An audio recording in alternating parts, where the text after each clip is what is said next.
भी हम rule of divisibility of two अर्थात दो से विभाजिकता का नियम को सीख रहे हैं। देखिए, हम विभाजकता के नियम को क्यों सीख रहे हैं, रूल ऑफ डिविजिबिलिटी क्यों सीख रहे हैं? क्योंकि ये दो पर्पस में हमारे काम आते हैं। एक होता है कि डायरेक्ट इस पे सवाल आते हैं विभाजकता के ऊपर, और ये हर एग्जाम में आते हैं। दूसरा, संख्याओं को काटने में, मतलब भिन्न को सरलतम रूप में करने के लिए ये बहुत ज़्यादा सहायक होता है। तो इसे उस दृष्टिकोण से अभी जो पढ़ेंगे, ये दोनों दृष्टिकोण से हम चीज़ों को देखने की कोशिश करेंगे, जिसके लिए शायद यहीं पर है कि हम 2 से 19 तक के सबके एक एक करके अलग अलग करके पढ़ते हैं। क्यों? क्योंकि ये हमें जो है तेजी से संख्याओं को काटना और इसके ऊपर आधारित जो सवाल है, 2 चैप्टर हमें कंप्लीट कराते हैं।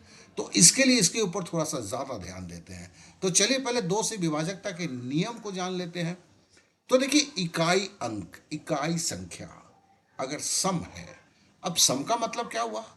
जैसे 2, 4, 6, 8, 0, आखिरी संख्या किसी भी सॉरी आखिरी अंक किसी भी संख्या का आखिरी अंक या इकाई अंक अगर 2 है, 4 है, 6 है, 8 है या 0 है, जिसे हम इवन या सम बोलते हैं। ऐसे 0 उसमें नहीं लिया जाता है, मैंने इसको जानबूझ के रखा है क्योंकि हम गणित सीख रहे हैं अपने तरीके से। तो वो संख्या 2 से कटेगा। और वही अगर भिन्न है, अगर मुझे मेरे को किसी भिन्न के अंश और हर को काटना है, तो देखो दोनों में ही सम होना चाहिए। जैसे 42/106। अब देखो यहां पर 2 जो है ये भी सम है, 6 जो है ये भी सम है। तो ये मेरे को चिल्ला के बोला कि मेरे को 2 से काट दो ना भाई। तो चलो काटते हैं। पहले 42 को काटा। अब देखिए मौखिक भाग देने की बात आ जाती है। तो 2 दूनी 4, 2 एक कम 2, मतलब 21 हो गया।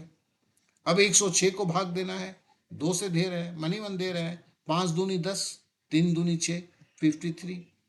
तो इसका मतलब हुआ ये 20/53 हुआ। अब हम दूसरा संख्या लेते हैं।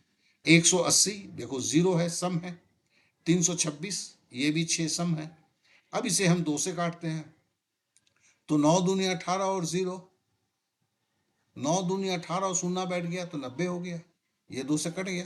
अब 326 को काटते हैं। तो 32 का क्या है? 16 दूनी 32 और 3 दूनी 6, मतलब 123। ओ सॉरी 163, 123 का 16 दूनी 32, हाँ। तो 163 हो गए। अब तीसरा संख्या लेते हैं। 188, 422, ये भी आखिरी संख्या 2 है, सम है, ये भी 8 है। तो हम इसको भाग देते हैं। चलिए पहले हम काटते हैं 422 को। तो 422 को काटते हैं तो 2 दूनी 4, 2 एक कम 2, 2 एक कम 2। ध्यान करो, 2 दूनी 4, 2 एक कम 2, 2 एक कम 2, मतलब 211 हो गया। अब 188 को काट रहे हैं। 9 दूनी 18, 4 दूनी 8, तो 94 हो गया। ठीक है ना? तो इस तरह ये 94/211 हो गया। अब तीसरा संख्या लेते हैं। 180, ये 0 सम है, लेकिन ये 7 देखो जो ये सम नहीं है 437 का, तो मतलब ये 2 से नहीं कटेगा। तो आशा करता हूं कि 2 से कैसे कटता है ये आप सीख लिए हैं, मतलब ये जान लिए, सीखे नहीं है, जान लिए हैं। अब इस पे जैसे ही प्रैक्टिस करते हैं तो आप इस पे दखल अपना बना लेंगे।